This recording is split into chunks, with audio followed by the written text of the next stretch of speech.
Hello and welcome back to my channel code with Lakshya. आज की इस वीडियो में हम जानेंगे कि कैसे हम अपने जो टूल बार होते हैं उसमें सर्च व्यू को इम्प्लीमेंट करेंगे और वहाँ से हम अपने जो डेटा होते हैं उसे सर्च करेंगे।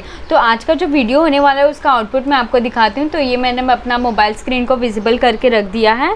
तो ये वाला एप्लीकेशन हम आज क्रिएट करने वाले हैं जिसमें हमारा जो टूल बार होगा ना उसमें हमारा सर्च व्यू होगा। ठीक है, तो यहाँ पे देखिए मैं सर्च व्यू पर क्लिक करती हूँ। यहाँ पे मेरे लिस्ट हैं, सारे जो डेटा है उसके लिस्ट देखिए यहाँ पर है।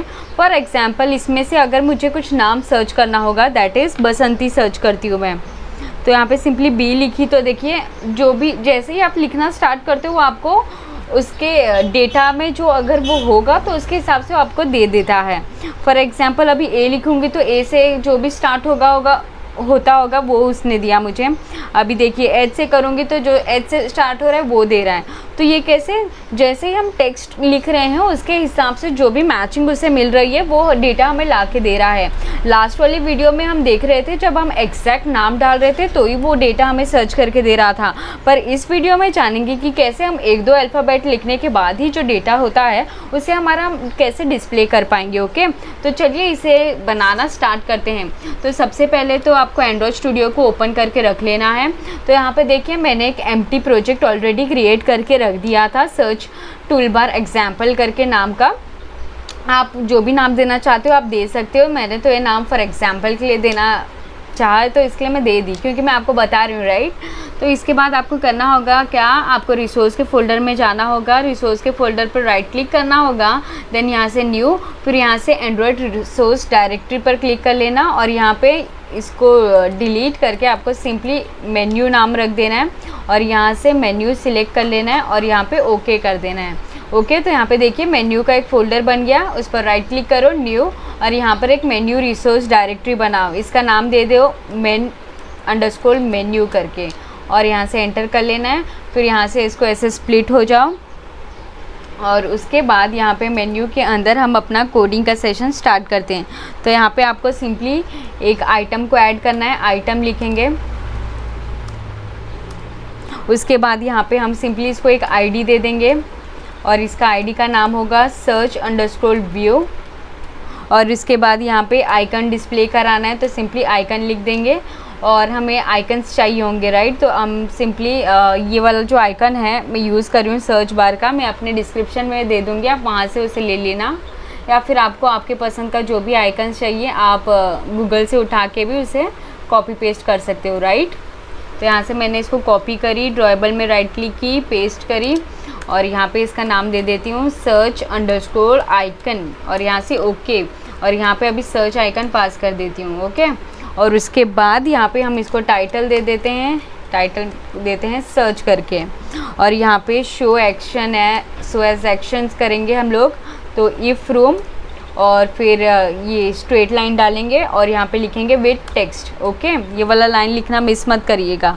और यहाँ पे एक्शन व्यू क्लास और यहाँ पे क्या पास करोगे, सर्च व्यू को, एंड्रॉयड एक्स ऐप कंपेयर विजेट सर्च व्यू, और यहाँ से इसे एंड टैग लगा दोगे। अभी एक्टिविटी main.xml में आओ, इसे स्प्लिट करो और यहाँ पे डिफ़ॉल्ट टेक्स्ट व्यू है इसे हटा दो और जो ये कंस्ट्रेंट लेआउट है, राइट, उसको डिलीट करके आपको रिलेटिव लेआउट को यूज़ करना है। तो यहाँ से सिंपली रिलेटिव लेआउट लिख देना और यहाँ पे ये जो ब्रैकेट खुला है इसके अंदर आपको सिंपली एक लिस्ट व्यू को ऐड कर देना है। तो लिस्ट व्यू ले लेना, इसको दे देना मैच पेरेंट, इसको एक आईडी दे दो, आईडी, और यहाँ पे लिस्ट व्यू पास कर दो, ये आईडी का नाम। ओके, और यहाँ पे इसे एंड टैग लगा दो, दैट्स इट। इतना ही करना है एक्टिविटी main.xml में। अभी मेन activity.java में जाइए। यहाँ पे सबसे पहले तो आपको अपना लिस्ट व्यू को इनिशियलाइज़ करना होगा। तो सिंपली आपको लिखना होगा लिस्ट व्यू और यहाँ पे कोई वेरिएबल नेम दे दो, तो मैं लिस्ट व्यू देती हूँ। फिर एक एरे लिस्ट क्रिएट करेंगे जिसमें हम अपने जो डेटा होगा उसको स्टोर करेंगे। तो उसके लिए आपको सिंपली लिखना होगा एरे लिस्ट और यहाँ पे हमारा डेटा टाइप होगा स्ट्रिंग, क्योंकि हम नेम स्टोर करने वाले हैं उसमें, और इसको नाम देती हूँ मैं ls_data करके। ओके, और फिर हमारा एक एरे अडेप्टर होगा तो एरे अडेप्टर लिखूँगी मैं और हमारा डेटा टाइप क्या रहेगा, स्ट्रिंग, राइट। तो स्ट्रिंग लिख दिया और यहाँ पे इसको नाम दे देना है, तो मैं यहाँ पे अडेप्टर करके नाम दे देती हूँ।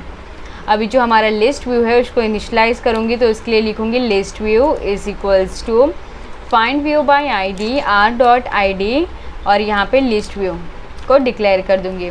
फिर उसके बाद यहाँ पे लिखूँगी लिस्ट। यहाँ पे सबसे पहले अभी क्या करना है, हमारे जो ये एरे लिस्ट है ना उसमें डेटा डालना है, राइट। तो हमें वो डेटा को कैसे डालेंगे, तो इसके लिए लिखेंगे जो हमने वेरिएबल नेम दिया है ls data is equals to new array list और यहाँ पे ये जो ब्रैकेट है ओपन एंड क्लोज ब्रैकेट, उसके अंदर हमें सिंपली हमारा डेटा टाइप को पास कर देना है स्ट्रिंग और यहाँ पे सेमीकोलन। उसके बाद हम अपने डेटा में आइटम्स को ऐड करेंगे, तो उसके लिए लिखना होगा ls डेटा डॉट ऐड और यहाँ पे आप जो भी ऐड करना चाहते हो डेटा में वो ऐड कर देना। फॉर एग्जांपल मैं अपने परिवार वालों का नाम ऐड कर देती हूँ, तो मैं फटाफट डेटा को ऐड कर देती हूँ। तो यहाँ पर देखिए मैंने डेटा को ऐड कर दिया। आप अपने हिसाब से कोई भी डेटा डाल सकते हो जो आपको डिस्प्ले कराना होगा वो। अभी हम ये डेटा को हमारे एरे अडेप्टर से अटैच करेंगे। एरे अडेप्टर का काम क्या होता है, जो हमारा डेटा होता है उसे हमारे GUI के साथ कनेक्ट करने का काम एरे अडेप्टर करता है। तो सिंपली मैं यहाँ पे लिखूँगी adapter is equals to new array adapter और यहाँ पे सबसे पहले तो आपको डेटा टाइप पास कर देना है स्ट्रिंग और इसके अंदर आपको लिखना है दिस और यहाँ पे आपको लिखना है Android dot R dot layout dot. ये लिस्ट व्यू को डिस्प्ले कराने के लिए एक डिफ़ॉल्ट लेआउट होता है सिंपल लिस्ट आइटम 1, वो ले लेना है और यहाँ पे आपको सिंपली आपका जो ये ls डेटा है ना वो पास कर देना है क्योंकि हम उसे अटैच कर रहे हैं, राइट। और यहाँ पे सेमीकोलन लगा देना है, डन। ओके, अभी हम अपना कौन सा कोडिंग करेंगे, जो हमारा टूल बार में हमारा सर्च व्यू दिखे उसके लिए। तो सिंपली आपको कंट्रोल O कर लेना है और यहाँ से ऑन क्रिएट ऑप्शन मेन्यू को सर्च कर लेना है। तो यहाँ पे ऑन क्रिएट ऑप्शन मेन्यू को सर्च करके एंटर कर लेना। फिर यहाँ पे देखिए ये मेथड इम्प्लीमेंट हो गया। अभी मैं क्या करूँगी, ये मेथड को यहाँ ऊपर से कट करके सिंपली यहाँ पे नीचे में पेस्ट कर दूँगी, ये कर्ली ब्रेसेस छोड़ के। उसके बाद यहाँ पे मैं कोड करूँगी, यहाँ पे रिटर्न के ऊपर हमें कोड करना है। ओके, तो यहाँ पे मैं सिंपली लिखूँगी मेन्यू इन्फ्लेटर और उसको कोई नाम दे देती हूँ inflater is equals to new में is equals to get menu inflater और यहाँ पे इसके बाद सेमीकोलन डाल देना है। इसके बाद आपको लिखना है इन्फ्लेटर डॉट इन्फ्लेट और यहाँ पे सिंपली हमारा जो मेन्यू है वो पास कर देना है r डॉट मेन्यू डॉट जो हमने नाम दिया था मेन मेन्यू और कॉमा डाल के मेन्यू जो हमारा डायरेक्टरी है वो पास कर देना है। ओके, उसके बाद हमें अपने मेन्यू आइटम को इनिशलाइज करेंगे जो सर्च व्यू हमने बनाया है अपने मेन्यू में। देखिए यहाँ पे तो मैं सिंपली लिखूँगी मेन्यू आइटम, उसको नाम दे देती हूँ search view item is equals to और यहाँ पे लिखूँगी मेन्यू डॉट फाइंड आइटम और यहाँ पे सिंपली उसका जो आईडी है उसके साथ इनिशलाइज करूँगी r.id.search_view। ओके, और यहाँ पे उसके बाद मैं लिखूँगी फाइनल सर्च व्यू और यहाँ पे सर्च व्यू करके एक वेरिएबल नेम दे देती हूँ इज इक्वल टू पैरेंथेसिस के अंदर लिखूँगी सर्च व्यू और उसके बाद यहाँ पे मैं लिखूँगी मेन्यू आइटम कॉम्पैक्ट डॉट और यहाँ पे लिखूँगी गेट एक्शन व्यू और यहाँ पे क्या पास करूँगी मैं हमारे सर्च व्यू आइटम को पास कर दूँगी। ओके, उसके बाद हमें क्या करना होगा, जो ये सर्च व्यू है इसके ऊपर हम on query text change listener लगाएंगे। तो उसके लिए लिखना होगा search view dot on query text change listener, मतलब कोई भी नाम अगर टाइप करने के लिए स्टार्ट किया अगर वो हमारे डेटा में है तो उसे ला के दे दें न्यू और ये search view dot on query text listener. Okay, और इसके बाद यहाँ पे ये ऑन क्वेरी टेक्स्ट सबमिट में सबसे पहले तो आपको लिखना होगा यहाँ पे सर्च व्यू डॉट और यहाँ पे सिंपली आपको क्लियर फोकस करके एक मेथड है उसको कॉल कर देना। ओके, कि फोकस जो भी मतलब यूज़र ने जो भी डेटा डाला है वो डेटा का स्टार्टिंग वर्ड भी अगर हमारे डेटा में होगा ना तो पूरा फोकस उससे दीजिए और सिर्फ वही वाले डेटा को डिस्प्ले करो।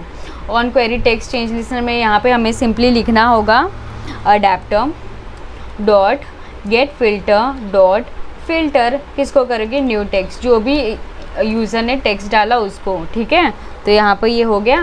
तो हमारा कोडिंग का सेशन कंप्लीट हो गया। कोडिंग का सेशन कंप्लीट हुआ है, बट एक मेन चीज़ रह गया है। मैंने जैसे कि कहा था कि एंड्रॉयड स्टूडियो के लेटेस्ट वर्जन में जो डिफ़ॉल्ट थीम होता है उसमें टूल बार नहीं होते हैं, राइट। जो ऐप बार डिस्प्ले होती है ऊपर में वो नहीं होता है।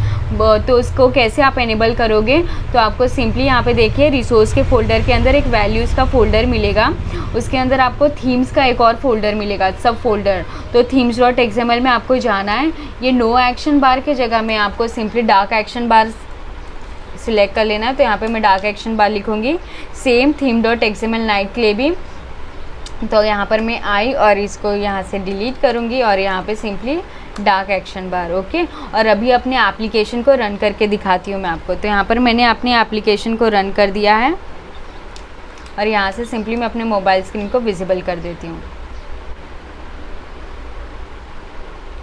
तो यहाँ पर देखिए जो हमारा एप्लीकेशन है वो लॉन्च हो चुका है, बट देन हमारा डेटा अटैच नहीं हुई। क्यों नहीं हुई, चलिए जानते हैं। क्योंकि यहाँ पे देखिए हमने अडेप्टर को तो सेट ही नहीं किया।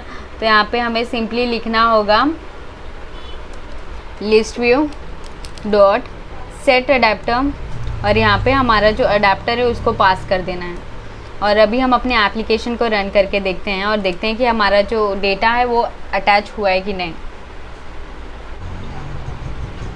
तो यहाँ पर देखिए जो हमारा एप्लीकेशन था वो रन हो चुका है एंड देखिए हमारा डेटा भी अटैच होके आ गया है। तो चलिए देखते हैं कि ये प्रॉपर फंक्शनिंग कर रहा है कि नहीं। तो अभी सिंपली सर्च बार पर क्लिक करूँगी मैं और सर्च करती हूँ बसंती। तो यहाँ पे देखिए BAE लिखा तो वो नाम डिस्प्ले होके आ गई। वही अगर मैं सर्च करूँगी मयूरी तो MAE लिखा तो देखिए वो नाम डिस्प्ले होके आ गई। ये ऐसे ही आप कोई भी नाम सर्च करोगे, फॉर एग्जांपल कविता, तो देखिए KA लिखने के बाद भी उसका आउटपुट आ गया। तो आज की इस वीडियो में हमने जाना कि कैसे हम अपने जो टूल बार होते हैं उसमें अपने सर्च व्यू को इम्प्लीमेंट करेंगे, ओके। तो अगर आपको इस वीडियो के रिलेटेड कोई भी डाउट या इशू रहेगा तो feel free to comment me in the comment section and thank you for watching this video.